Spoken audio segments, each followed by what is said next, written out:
How to change the text color in notes in iPhone.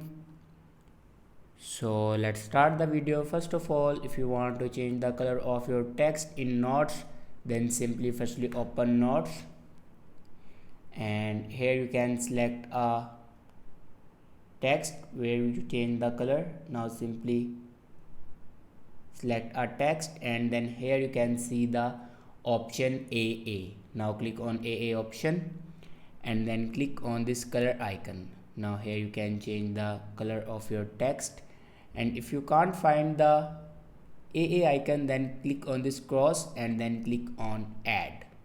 Now here you can select a text and then click on AA, and then here you can change the color. So this is way to change the text color in notes in iPhone. I hope this video is helpful for you. Thanks for watching.